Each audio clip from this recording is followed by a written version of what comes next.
Hola amigos, soy JavaDev, bienvenidos al 14º episodio del curso para principiantes en Java. En este episodio vamos a ver algo bastante importante y a su vez bastante sencillo de entender, que va a hacer que paséis de ser principiantes a ser un poco menos principiantes, porque lo que vamos a ver hoy lo vais a usar constantemente, ¿de acuerdo? Vamos a hablar de los tres tipos más generales de método que podemos tener. Y cuando lo expliquemos, os hablaré de los getters y los setters, que es una nomenclatura que se utiliza constantemente en Java. Pero vamos por pasos, todo a su debido tiempo, ¿de acuerdo? Bien, los métodos. Ya explicamos que hacían cosas, pero lo que no os expliqué son ciertas palabras clave que aparecen dentro de estos métodos. Bien, así que veámoslo. El primer tipo de método que podemos tener es algún método que acepte algún tipo de parámetro. Esto es prácticamente lo mismo que sucede con el constructor de una clase.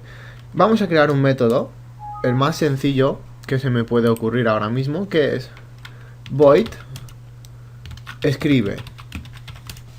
Bien, este es un método corriente, no tiene nada de especial, pero entre los paréntesis podemos indicar si este método está aceptando algún parámetro. Cuando digo parámetro, me refiero a prácticamente cualquier cosa. Puede aceptar algún tipo primitivo, como ints, strings, chars o cualquier otra variable de las que os enseñé anteriormente. También puede aceptar objetos. Imaginad, si ahora creáramos un objeto coche, luego podríamos aceptarlo como parámetro también, ¿de acuerdo?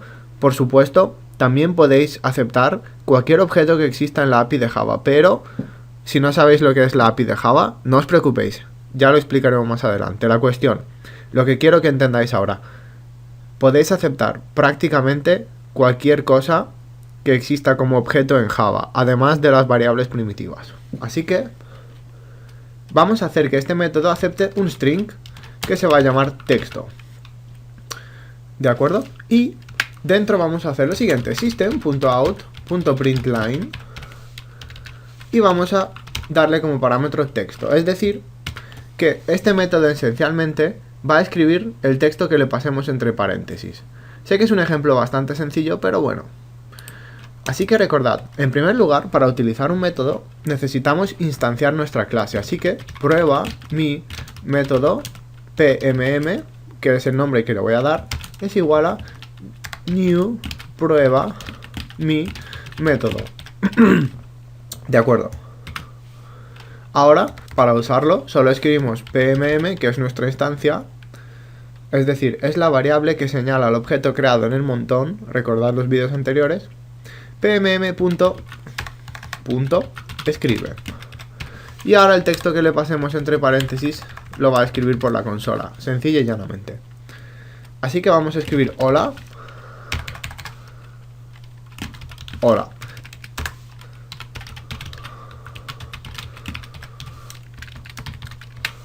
Pero no al mundo. ¿Por qué? Porque lo de hola mundo, en serio, dejadlo ya, por favor. Es viejo. Así que probamos.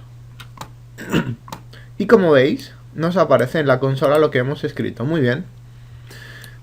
Esto es el primer tipo de método. Le damos algún parámetro y ya está. Y lo podemos utilizar dentro del método. Cuando digo dentro del método, esto afecta al alcance de cada variable. De nuevo, no os preocupéis, lo explicaremos pronto. Es importante entender los alcances de las variables, pero como os digo, por ahora estaremos bien con esto. Bien, el segundo tipo de método que podemos tener es un método que puede devolver cosas. Y cuando digo que devuelve cosas, os explico. Imaginad un método que sea así. En vez de void, escribimos lo que vamos a devolver. Por ejemplo, un número. Int, dame 2. O dame 5, como si la chocara. Bien. Este método tiene que devolver algo. Y como hemos puesto int, normalmente ponemos void. Eso es porque no devuelve nada. Pero si ponemos algún tipo de devolución, entonces tenemos que devolverlo efectivamente. Así que podemos poner return 5. ¿De acuerdo? Cuando ejecutemos este método, siempre va a devolver 5.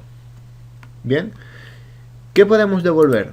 Al igual que pasa con los parámetros, es exactamente lo mismo con los tipos de retorno. Podemos devolver variables primitivas, perdón, podemos devolver objetos de Java, podemos devolver objetos creados por nosotros mismos, con lo cual la definición es prácticamente la misma. Podéis devolver cualquier cosa que se os ocurra, siempre y cuando exista dentro de Java.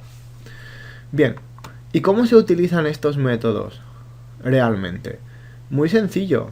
De hecho, vamos a combinar los dos de antes. Imaginad que hacemos un string número es igual, perdón, un int número es igual a pmm.dame 5. Y como veis, perfecto, no hay ningún error. ¿Sabéis por qué no hay ningún error? Porque este método se comporta, en este caso, como si fuera un int. Es decir, si hacemos que un número sea igual a este método, como este método devuelve el número 5, entonces es como si fuera prácticamente como un int. Vamos a probarlo. pmm.escribe y dentro escribimos número. Probémoslo. Un momento. Bien, lo que va a pasar es que hay un pequeño error. Normalmente Java, esto es un truco que os voy a contar, de lo más útil. Java espera que le pasemos un string, es decir, una cadena de texto para escribir en la consola, y no quiere aceptar un int porque es un número. Pero hay una forma muy sencilla de resolver esto, que es la siguiente. Podemos escribir un string vacío poniendo dos comillas, como si no hubiera nada dentro, y luego usar el operador suma, seguido del string. Debido a la forma en que funcionan los strings y a la forma en que Java funciona, lo que va a hacer este operador es concatenar, perdón, va a concatenar la cadena. De esta forma, aunque el número sea un int y no pueda ser escrito inicialmente en la consola, al concatenarlo con un string se convertirá automáticamente en un string. Así que vamos a imprimir en consola, ¿veis? Un 5 y no hay nada delante porque lo que he dejado delante es un string vacío, es decir, no hay nada, no os preocupéis por eso. Como veis, es una forma fácil de convertir números en strings. Así que si os sirve, que en muchas ocasiones será así, utilizadlo. Hay otras formas de convertir unas variables en otras, pero por ahora no os preocupéis por eso, ya lo explicaremos. De acuerdo. Otra cosa es la manera en que podemos hacer esto, ¿sabéis? Ni siquiera necesitamos el número. Podríamos directamente hacer lo siguiente. pmm escribe más pmm.dame5. ¿Lo veis? Hemos utilizado dentro del parámetro de un método otro método. ¿Por qué? Porque realmente este método se comporta como si fuera un int. Así que no hay ninguna diferencia entre escribir eso o escribir directamente un 5, por ejemplo. ¿De acuerdo? Con lo cual, además, lo voy a ejecutar para que os lo creáis. Como veis, es exactamente el mismo resultado. Como este método devuelve un int, lo repito, podéis usarlo como si fuera un int. Si el parámetro puede ser aceptado, lo utilizáis y ya está. Por último, el tercer tipo de método, como a lo mejor podréis deducir, es un método que hace las dos cosas. Acepta algo entre parámetros y además devuelve algún valor. Un ejemplo fácil de entender son los métodos matemáticos. Por ejemplo, vamos a crear un método que nos diga si un número es par. ¿De acuerdo? Así que ponemos int es par. Perdón. Int no. Si vamos a comprobar si este método es par o no, lo ideal sería usar un booleano, ¿verdad? Si es par es true y si no es false. Recordad las variables que miramos al principio. Bien, para empezar vamos a aceptar un número, int número, y vamos a devolver algo. Como veréis, Eclipse me marca un error subrayado en rojo, que se debe a que tenemos un retorno boolean, pero como no devolvemos nada, significa que estamos incumpliendo el contrato del método, el que nosotros mismos hemos establecido. Así que, para quitar el error temporalmente, esto lo hace casi todo el mundo. No está muy bien hecho, pero os acostumbraréis y si estáis atentos no habrá problemas. Para quitar el error, para que Eclipse no nos esté molestando y se centre en detectar otros errores más importantes, podemos simplemente poner return null. El valor null es inexistente. Perdón, es que boolean no puede ser null. Return true, por ejemplo, ¿de acuerdo? Así no nos molestará. Esto no está bien. Queremos devolver un valor en función de si el número es par o impar, no siempre true. Pero para quitar el error lo dejamos así temporalmente. Y en cuanto completemos el método, lo haremos, ¿de acuerdo? Así que, para controlar, por ejemplo, si el número que vamos a recibir es par o impar, vamos a crear un boolean que se va a llamar par, ¿de acuerdo? Y por defecto va a ser igual a... no, nada, par, y no lo iniciamos, lo dejamos así, ¿de acuerdo? Y ahora, ¿cómo comprobamos si un número es par o impar? Muy sencillo, ponemos una condicional, recordáis, ¿verdad? If, si el número dividido con módulo entre 2 es igual a 0, ahora os lo explico, par es igual a true, else par es igual a false. Y ahora devolvemos par. Os explico. Bien. De acuerdo. Primero hemos creado el booleano. Este booleano va a controlar si algo es verdadero o falso. A menudo a este tipo de booleanos se le llama marcadores. Porque ahora solo tenemos un if-else sencillo. Solo puede haber una cosa o la otra. Pero habrá situaciones en las que haya a lo mejor un gran número de ifs encadenados. A lo mejor 8, 10. Y no podemos estar en cada if devolviendo una cosa u otra. Lo lógico sería usar un booleano y si en alguno de los ifs algo falla, lo ponemos como false y lo devolvemos. Pero bien, no os preocupéis, esos son detalles avanzados. Bien, tenemos un booleano par que no está inicializado, no es ni true ni false, así que no podría utilizarse. Y para ello lo vamos a inicializar. ¿Qué he hecho en este if? He dividido el número con módulo entre 2. Recordad que la división con módulo no nos devuelve el resultado de la división, sino que nos devuelve el resto. Así que lo que le he preguntado es si este número que hemos recibido puede dividirse entre 2 con resto 0. Es decir, le he preguntado si el número es par, porque 2 entre 2 es 1 y el resto es 0. 4 entre 2 es 2 y el resto es 0. Cualquier número par, al dividirlo entre 2, siempre nos dará un resto 0, ¿de acuerdo? Así que esto es una muy buena manera de comprobar si es par o no. Así que, si esto fuera cierto, porque recordad, lo que hay en un paréntesis dentro de un if siempre evalúa en términos de verdadero o falso. Así que si el resto de dividir número entre 2 es 0, es decir, si es verdadero, haremos que par sea true, else de lo contrario será false. Y ahora, otra cosa, algo diferente es que antes os he enseñado que devolvía un 5, pero podéis devolver, como os he dicho, cualquier cosa, podéis devolver variables, podéis devolver objetos, lo que os dé la gana. Así que aquí en vez de devolver true o false, he devuelto un booleano en sí, he devuelto par, que puede ser un valor diferente según lo que haya pasado dentro del método, ¿de acuerdo? Aquí igualmente podría haber hecho lo mismo, podría haber hecho int 5 igual a 5, menuda sorpresa, ¿eh? Y ahora lo podría devolver. Y sería exactamente el mismo resultado, no tiene ninguna importancia, ¿bien?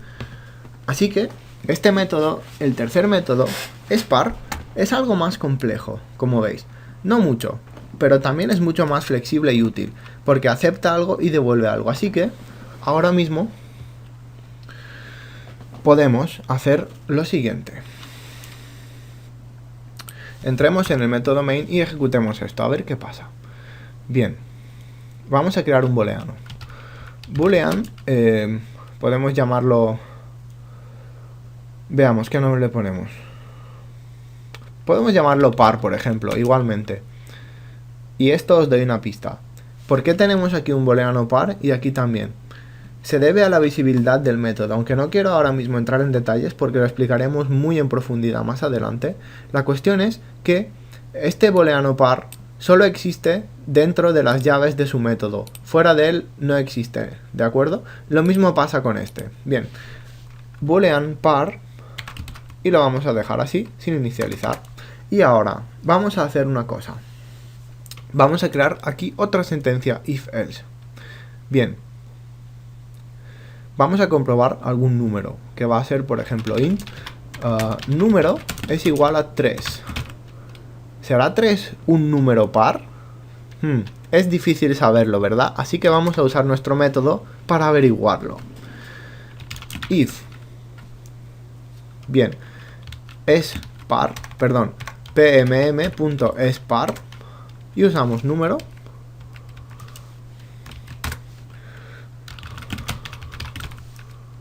Perdón, eso es.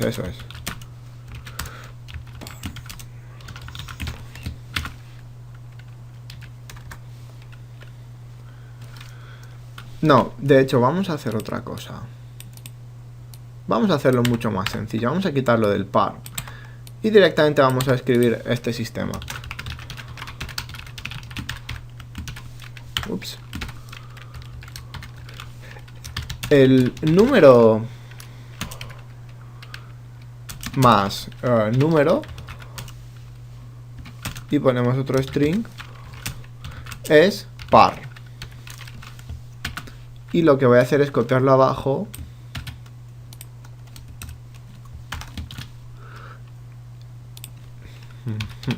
Bien, no sé si os habréis perdido o me estáis siguiendo, pero por si acaso os lo explico. He creado un número, el número 3, y ahora vamos a comprobar si es par o no. ¿Cómo? Recordad, lo que hay entre los paréntesis de un if, lo digo de nuevo, siempre evalúa en dos términos. O es verdadero o es falso. No hay otra posibilidad.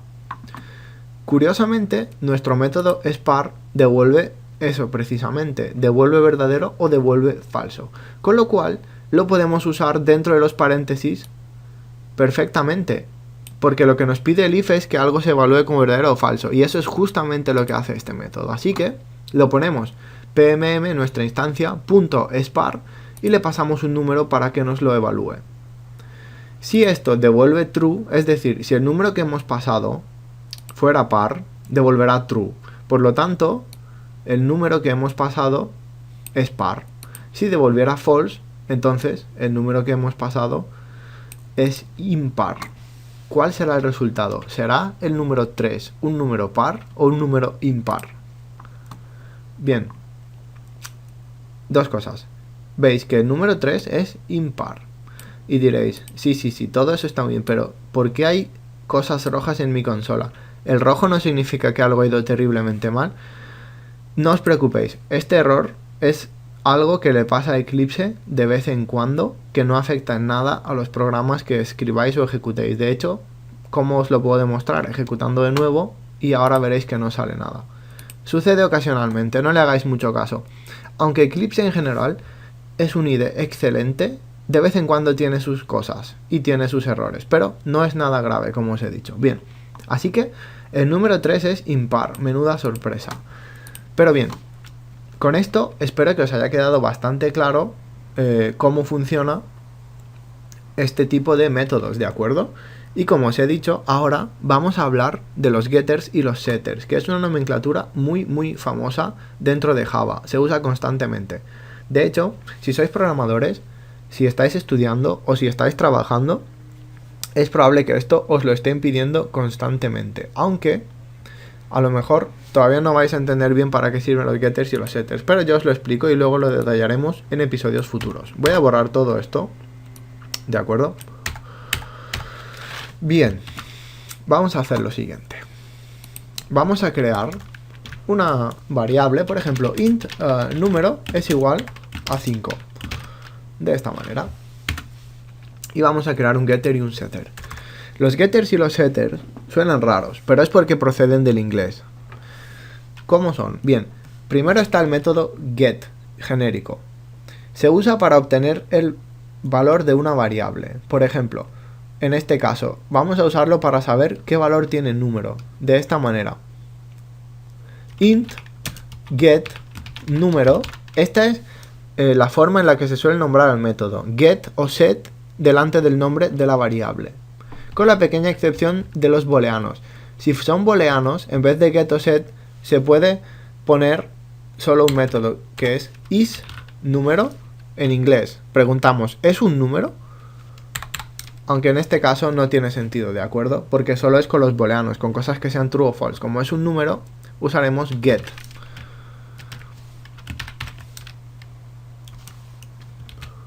Bien, get número. Nos va a dar el valor de número. ¿Cómo? Pues simplemente ponemos return número. Bien. El otro gran método que existe en Java es el set, que es de la siguiente manera: void set número.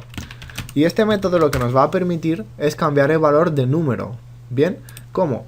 Pues pondríamos aquí int número. Y ahora vais a ver una cosa que no sé si la he explicado, pero es realmente importante también, que es la palabra clave this. Bien, como observaréis, creo que lo expliqué en los constructores, pero bueno, por si acaso. Aquí tenemos una variable llamada número y aquí tenemos otra variable llamada número. ¿De acuerdo? Así que, tal vez os estéis preguntando, ¿cómo hacemos que no se confunda una con la otra? Muy fácil. Para hacer que este número de aquí tenga el mismo valor que este número de aquí, hacemos lo siguiente. Claro, escribiríamos número es igual a número. Ya, pero ¿qué número es cuál? Bien, para desambiguar se usa this. ¿Qué es this? This se refiere al atributo del objeto. Número, en este caso, es parte de este objeto, mientras que este número solo es parte de este método.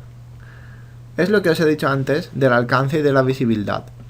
Este número, el que Eclipse nos subraya convenientemente, solo existe dentro de las llaves de este método, mientras que este número existe dentro de todo el método.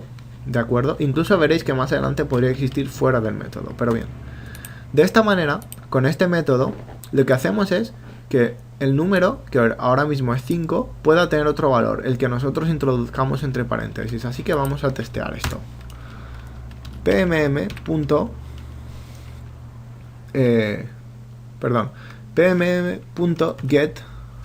no, más fácil, vamos a escribirlo: system.out.println. Dejamos el string vacío para convertir el int y hacemos get número, ¿vale? Y con eso, un momento, porque hay un error. Ah, claro, porque tenemos que usar nuestra instancia pmm.getNúmero, perdonad. De acuerdo, vamos a probar. Bien, el número es 5, correcto. Así que este método nos devuelve nuestro valor. En segundo lugar, vamos a probar a ver si cambia. Vamos a hacer lo siguiente: pmm.setNúmero y vamos a cambiarlo a 9999. Y ahora vamos a escribirlo de nuevo: system.out.println, como antes, exactamente igual que antes, más pmm.getNúmero. Probémoslo. Bien, primero nos sale 5, luego lo cambiamos a 9999 y lo imprimimos de nuevo y resulta que ha cambiado. ¿De acuerdo?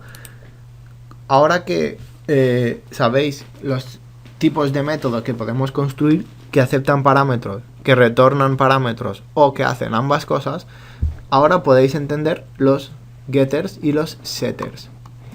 Si queréis escribirlo en español, supongo que lo más aproximado sería: en vez de get número podríamos escribir obtener número, y en vez de set número podríamos escribir establecer número o cambiar número. Normalmente en los métodos suelen usarse los verbos en su forma infinitiva, es decir, no sería cambia número o algo así, sería cambiar número o obtener en vez de obtén. Pero bien, todo eso también depende de vuestro estilo de programación y de vuestros gustos, pero desde luego os puedo asegurar que es así si os leéis algún libro, algún manual de estilo de programación. Estos manuales no se dedican tanto a enseñaros a programar en general, es decir, desde cero, sino que se dedican a enseñaros a programar en términos de elegancia y de corrección, es decir, que las cosas tengan sentido y sean lógicas. Bien, con esto habéis entendido un poco más cómo funcionan los métodos en Java, pero sí que hay una cosa que no habéis entendido. ¿De qué nos sirven estos getters y estos setters? Si directamente podríamos escribir system.out.println número, ¿verdad? O directamente podríamos haber escrito, perdón, más pmm.número, eso es. O podríamos haber hecho directamente pmm número es igual a 9999 y luego escribirlo de nuevo. ¿Verdad? Los métodos que hemos creado son inútiles porque haciéndolo así tenemos el mismo resultado. Vale. Eso, ahora mismo, con lo que os he explicado, es cierto. Pero pronto veréis que esto no es una buena idea, que no se hace así nunca y que los getters y los setters suelen ser la forma más correcta de hacer las cosas. Lo entiendo, de verdad. Ahora mismo no podéis saber por qué lo digo, pero pronto lo sabréis, en cuanto avancemos un poco más con este curso. Así que os dejo que reflexionéis sobre los métodos y con esto me despido. Seguimos en el próximo episodio. Hasta luego.